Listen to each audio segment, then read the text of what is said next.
Welcome to Take 5, your 5-minute inspirational message from Solid Rock Drogheda. One of the most overused words you hear today is the word hero. You know, lots of people get called heroes. Somebody scores a goal in a football match. They're called a hero.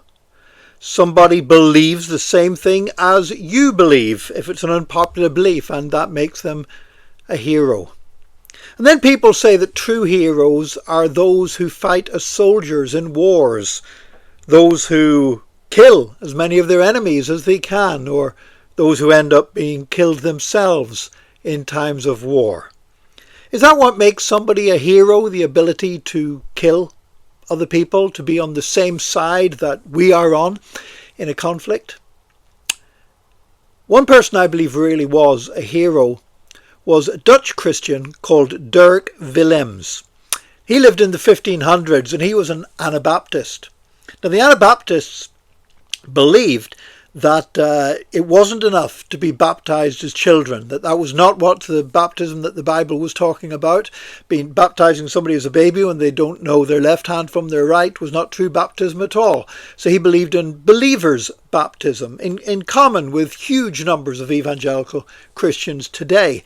But while that's quite accepted and quite commonplace today, even by those who might see baptism differently from we do, they accept the validity that we have a right to believe this and practice it. In Dirk Willems' day, that was not the case, and anyone who said that baptism was for believers rather than something done to infants, that made them a heretic. And so Dirk Willems was arrested because of his beliefs, and he was being held in a castle. And he managed to escape from the castle. He managed to climb out of the window and make a rope out of bedclothes and lower himself down. And it was in winter, and he was running away from the castle. And there was a lake, a frozen lake, beside the castle. He was running across on the ice across the frozen lake, and a prison guard was chasing him. And as the prison guard was chasing him, the guard fell through the ice in the lake and began to scream for help.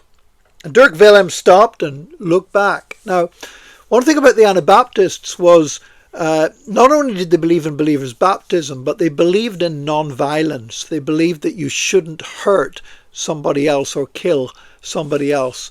Now, you could argue, well, Dirk Willems wasn't killing this guy. This guy was, if anything, trying to kill him. This guard was chasing him, and it's not his fault that the guard fell through the ice.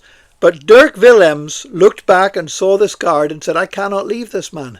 He went back and he pulled the guard out of the water through the hole in the ice and saved the man's life. And for that, that held him back, stopped him escaping. He was arrested. And he was subsequently tortured, and he was subsequently burnt at the stake and executed as a heretic. Now for me, that is a hero. Not somebody who killed as many people as possible, but somebody who had the opportunity to save his life, but chose to stay and face a horrible and a painful death rather than to have any role whatsoever in the death of another human being. You know, the Anabaptists, the whole Anabaptist movement hadn't always been so much against violence. There had been those people in the Anabaptist movement who actually rebelled against those who were persecuting them and got very violent themselves. But they were rejected as being part of the Anabaptistic movement. And most of the Anabaptists were people like Dirk Willems who were very passionate about their desire not to harm anybody else while still insisting on the freedom to practice their own faith.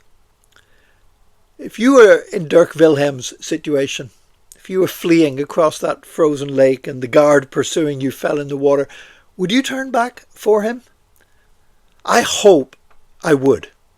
I think it showed tremendous bravery, tremendous courage, but it showed a tremendous commitment to what we know to be right. You see, it's not just about defending our freedoms. It's not just about doing the right thing when it's easy.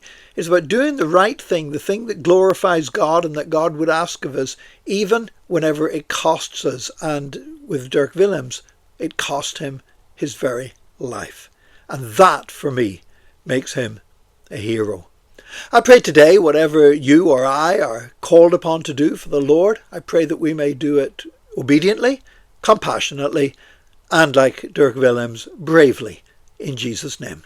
God bless you today, and join us again tomorrow for another Take 5, your 5-minute inspirational message from Solid Rock Drogheda.